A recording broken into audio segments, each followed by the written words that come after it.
예수님께서는 초막절을 지내시고 그 다음 날 이른 새벽에 성전에 올라가셨습니다. 예수님 주위에 사람들이 모이고 예수님께서는 그들에게 하나님 나라의 복음을 전해 주셨습니다. 참 은혜로운 시간입니다. 그런데 그 분위기를 깨는 일이 생겼습니다. 바리새인들과 서기관들이 간음한 여인을 잡아서 예수님께 끌고 왔습니다. 그리고는 예수님에게 따지듯이 묻습니다. 선생이여, 이 여자가 간음하다가 현장에서 붙잡혔습니다. 율법에 의하면 이런 여자는 돌로 쳐 죽이라고 했습니다. 선생님, 어떻게 해야 합니까?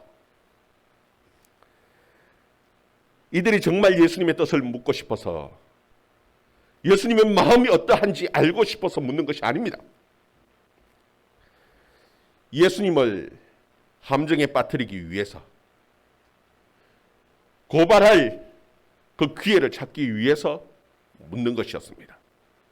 우리 2절에서 4절 말씀 우리 다시 한번 읽어봅시다. 2절에서 4절까지 말씀 시작. 아침에 다시 성전에 들어가시니 백성이 다 나오는지라 앉으사 그들을 가르치시더니 서기관들과 바리새인들이 음행 중에 잡힌 여자를 끌고 와서 가운데 세우고 예수께 말하되 선생이여, 이 여자가 간음하다가 현장에서 잡혔나이다. 아멘. 이 여자는 밤새 아무도 모를 것이라고 생각하면서 음행을 하고 간음을 했습니다. 그리고는 현장에서 붙잡혀 버렸습니다. 여러분, 이 여자가 붙잡히면은 돌에 맞아서 죽는다라는 그 법을 몰라서 음행을 하고 간음을 했겠습니까? 절대 그렇지 않을 겁니다. 압니다. 그럼에도 불구하고 이 여자는 밤새 음행을 했고 그리고 결국은 잡혀버렸습니다. 도대체 왜 그럴까요? 그 이유가 뭘까? 여러분, 이 여인의 마음속엔 어둠으로 가득 차 있었습니다. 이 여자가 생각할 때에는 어둠 속에서, 캄캄한 그 어둠 속에서 죄를 지으면 아무도 모를 것이라고 그렇게 생각을 하고 죄를 짓는 겁니다. 여러분, 이것은 이 여인 한 사람만의 문제가 아닙니다. 우리가 예수님을 만나기 전에는 다 철저하게 어둠 가운데 있었습니다. 그래서 어둠 속에서 몰래, 남들 몰래 온갖 죄를 저지르면서 우리는 생각을 합니다. 아무도 모를 것이라고, 감추어져 있을 것이라고, 충분히 감출 수 있을 것이라고 그렇게 생각하면서 어둠 속에서 온갖 더러운 죄들을 짓는 것이 우리의 모습입니다. 단지 이 들킨 이 여인은 운이 없어서 들켰다라고 생각을 하는 겁니다. 이것이 우리의 모습이고 어둠 속에서 살아가는 우리의 모습들인 겁니다. 5절에서 7절 말씀 같이 한번 읽어봅시다. 5절에서 7절 말씀 같이 읽습니다. 시작. 모세는 율법에 이러한 여자를 돌로 치라 명하였거니와 선생은 어떻게 말하겠나이까? 그들이 이렇게 말하면 고발할 조건을 얻고자 하여 예수를 시험함이러라. 예수께서 몸을 굽히사 손가락으로 땅에 서시니 그들이 묻기를 마지 아니하는지라. 이에 일어나 이르시되 너희 중에 죄 없는 자가 먼저 돌로 치라 하시고. 아멘. 여러분, 이 여자가 잡혀온 시간은 이른 아침입니다. 그런데 이 이른 아침부터 이 여인이 잡혀왔는데 혼자 잡혀왔습니다. 여러분, 간음을 할 때에 혼자 하진 않지 않습니까? 분명히 상대 남자가 있었을 겁니다.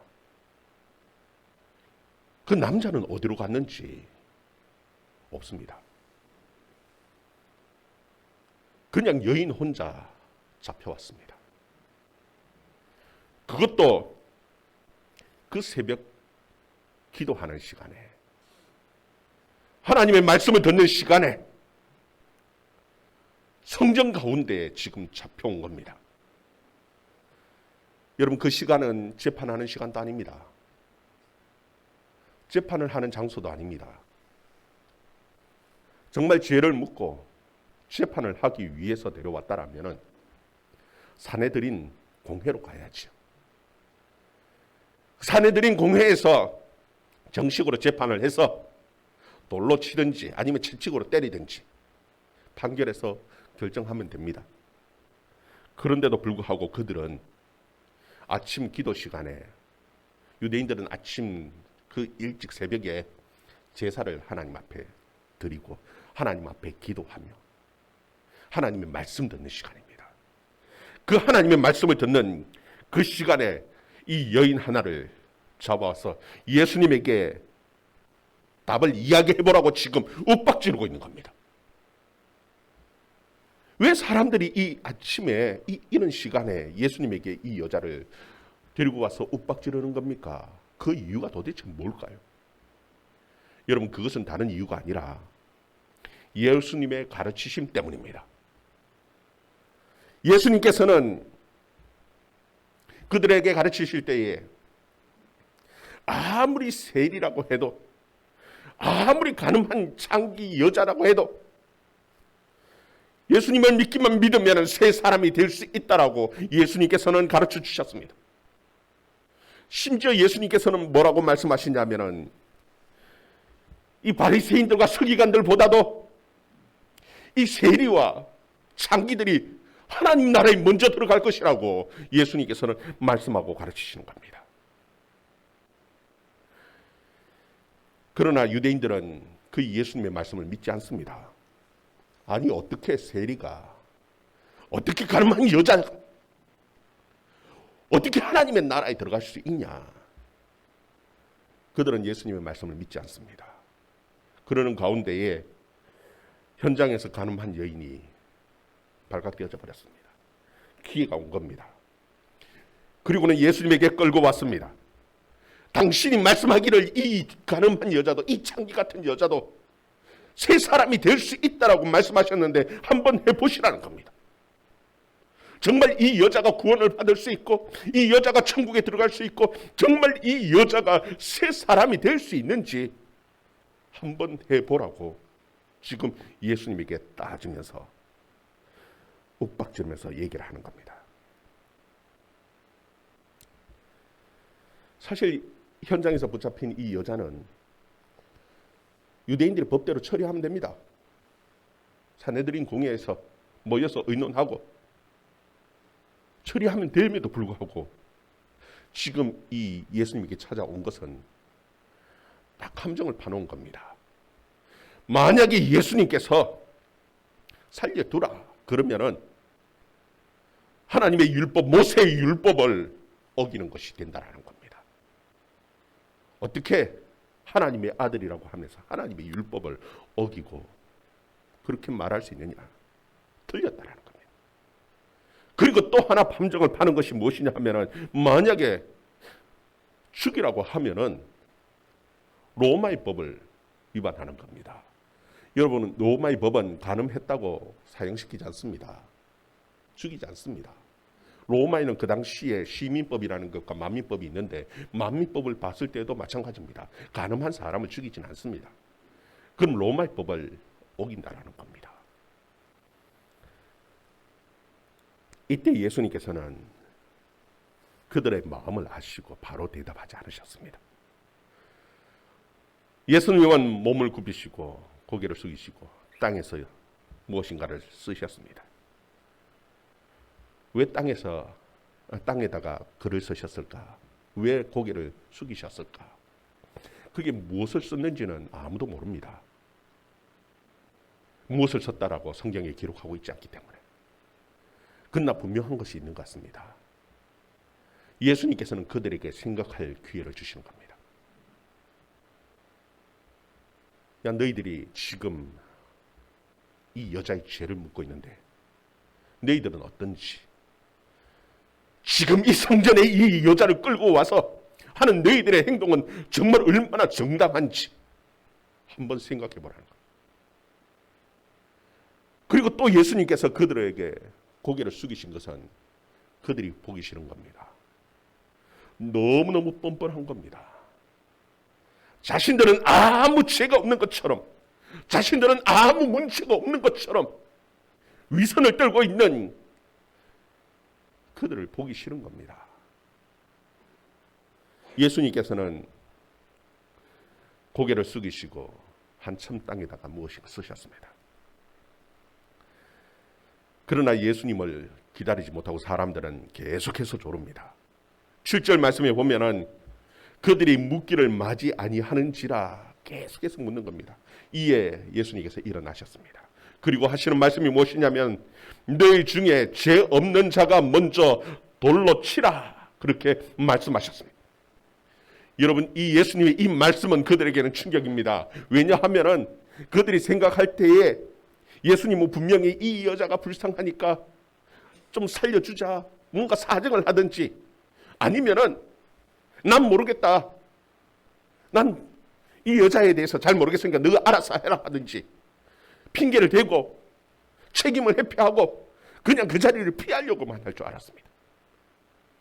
그런데 예수님의 대답은 전혀 그것이 아닙니다. 예수님께서 뭐라고 말씀하시냐면 너희 중에 죄 없는 자가 먼저 돌로 치라고 말씀하시는 거예요. 아마 붙잡혀온 이 여자도 충격이 있을 것 같아요. 예수님께서 돌로 치라고 말씀하셨기 때문에 이제는 죽었구나, 이제는 사람들이 돌을 쳐서 자기를 죽일 줄만 알았습니다. 그러나 아무도 돌을 치지 못하는 겁니다. 지금 예수님께서는 사람의 손이 아니라 하나님 손에 이 일을 맡기시는 겁니다. 그리고 하나님의 말씀을 그들에게 분명하게 가르쳐주고 계시는 것입니다. 율법이 잘못됐다라고 말하지 않습니다. 이 여인은 분명히 죄를 지었는, 돌에 맞아 죽어야 하는 죄인이라는 것을 예수님께서 인정하시는 겁니다.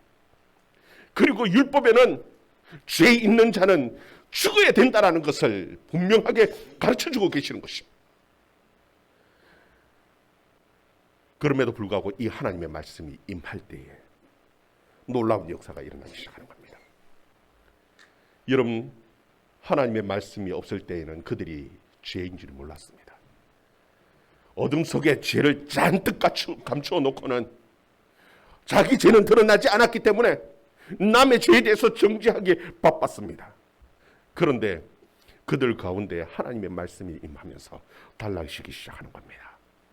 9절 10절 말씀 우리 또 한번 읽어봅시다. 9절 10절 말씀 같이 읽습니다. 시작.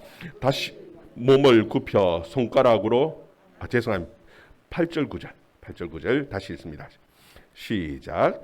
다시 몸을 굽혀 손가락으로 땅에 쓰시니 그들이 이 말씀을 듣고 양심의 가책을 느껴 어른으로 시작하여 젊은이까지 하나씩 나가고 오직 예수와 그 가운데 섰는 여자만 남았더라. 아멘.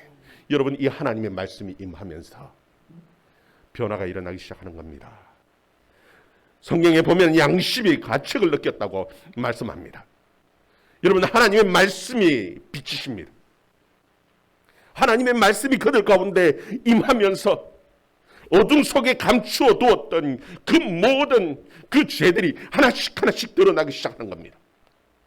여러분, 사람들은 어둠 속에 있을 때에는 아무도 모를 줄 알았습니다.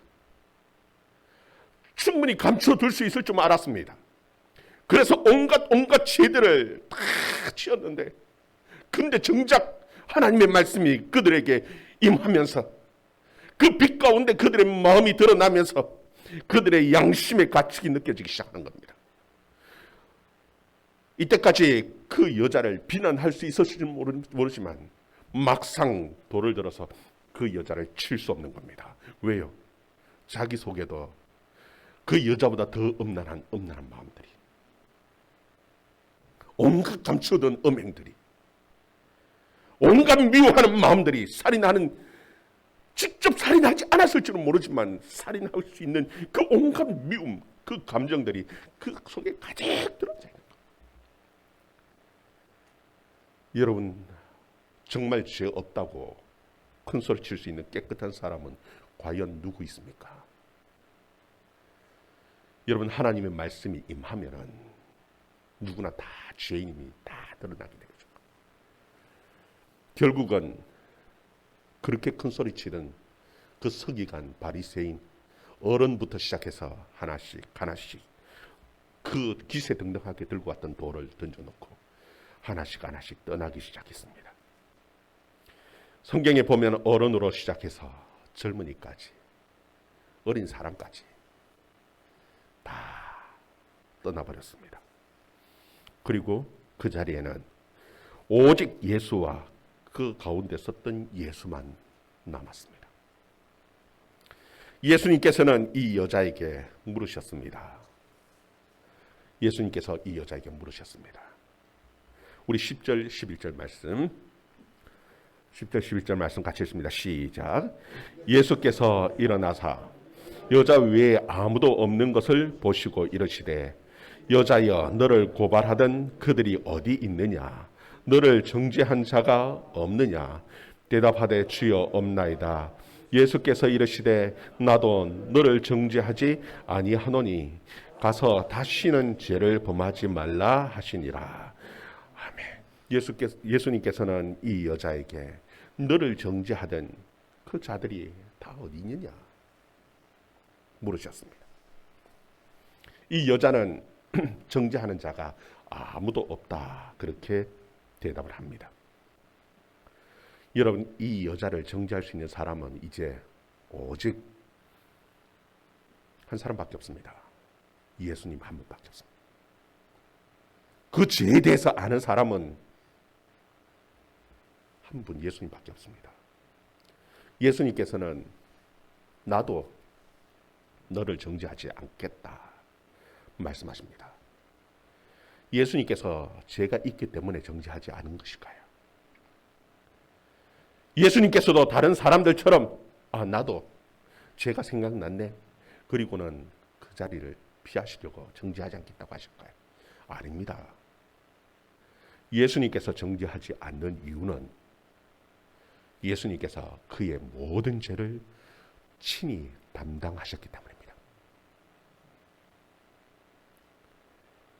예수님께서는 그의 모든 죄를 다 해결하실 수 있는 분이시기 때문에 예수님께서는 나도 너의 죄를 정죄하지 않겠다라고 말씀하고 계시는 것입니다. 그리고는 예수님께서 말씀하십니다. 가서 다시는 죄를 범하지 말라, 그렇게 말씀하십니다. 여러분, 이때까지 이 여자가 몰라서 죄를 지었겠습니까? 여러분, 죄라는 것은 그렇게 쉽게 끊어지지 않습니다. 죄라는 것은 중독성이 있습니다. 그래서 죄를 계속해서 반복해서 지을 수밖에 없는 것이 우리 연약한 인생입니다. 그런데 예수님께서는 다시 죄를 범하지 말라고 말씀하고 계시는 것입니다. 왜 이와 같은 말씀을 하실 수 있습니까? 예수님께서는 죄를 이기게 하실 수 있기 때문에 그런 겁니다. 우리의 모든 죄, 과거의 모든 죄를 담당하실 뿐만 아니라 우리의 앞으로의 죄 문제까지도 예수님께서 해결하실 수 있는 분이시기 때문에 예수님께서는 이와 같은 말씀을 하고 계시는 것이에요. 아니, 예수님께서는 도대체 무엇이기에 이와 같은 말씀을 하시는 겁니까? 여러분, 그 답은 바로 12절에 있는 겁니다. 우리 12절 말씀 우리 같이 한번 읽어봅니다. 12절 말씀 같이 읽습니다. 시작. 예수께서 또 말씀하여 이르시되 나는 세상의 빛이니 나를 따르는 자는 어둠에 다니지 아니하고 생명의 빛을 얻으리라. 아멘. 예수님께서는 지금 중요한 선포를 하고 계십니다. 그것이 무엇이냐면 나는 세상의 빛이라는 겁니다. 그 때문에 예수님을 따라오는 자는 어둠에 다니지 아니하고 세상의 빛 가운데서 살아가게 되어질 것이라고 예수님께서 분명하게 선포하고 계시는 것이에요. 여러분, 여기서 나는 세상의 빛이다 하는 말씀 속에 중요한 의미는 세상은 어둠 가운데 있다라는 겁니다.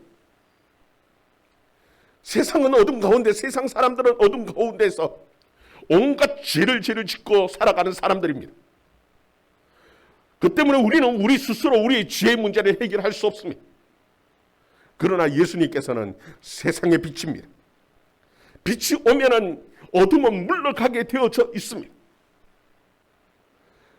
어둠 가운데서는 사람들은 온갖 숨겨놓고 온갖 악한 죄를 짓지만 빛이 오면은 빛 가운데서는 사람이 죄를 지을 수 없기에 예수님께서는 분명하게 선포하시는 것입니다. 나를 따르는 자는 어둠에 다니지 아니하고 생명의 빛을 얻었다라고 우리에게 분명하게 선포해주고 계시는 것입니다. 여러분, 정말 여러분의 죄의 문제를 해결하고 정말 하나님의 축복, 하나님의 영생의 그 삶을 누리며 살아가기를 소원하십니까? 예수님을 따라갈 수 있기를 바랍니다. 여러분의 스스로 여러분의 죄의 문제를 해결할 수 없습니다. 죄를 이길 수 없습니다. 어둠에 있는 자들은 그냥 죄를 감추어 놓았을 뿐이지 누구나 다 죄인입니다. 심판 날에 주님 앞에 서면은 결국 그 모든 감추어 놓았던 죄는 다 드러나게 되어져 있고 결국은 하나님의 심판이 임할 수밖에 없습니다. 주님 앞에 내어놓고 주님을 따라갈 수 있는 삶이 되어줄 수 있기를 바랍니다. 그러면은 여러분 가운데 생명의 빛이 임하고 죄를 이길 수 있는 주님의 능력이 여러분 임할 줄 믿으시기를 바랍니다. 예수님께서는 분명하게 우리에게 말씀하십니다. 나도 너를 정죄하지 않겠다. 이때까지 여러분들이 어떠한 죄를 지었든지 상관없습니다. 왜? 나는 내 문제를 해결할 수 없지만 예수님께서는 나의 문제를 해결하시고 이 가늠한 여자보다도 더 악한 죄를 가지고 있다는 사실입니다. 그 당시에 가장 손가락질 받고 죄인이라고 취급받는 그 세리보다도 더 탐욕스러움이 우리 속에 있다 한다 할지라도 예수님께서는 분명하게 말씀하십니다. 새 사람으로 만들 수 있다는 겁니다. 새로운 인생을 살아가는 주님께 우리의 인생을 맡김으로 새로운 인생을 살아가는 저와 여러분의 삶이 되어줄 수 있기를 주의 이름으로 축원합니다. 기도하겠습니다.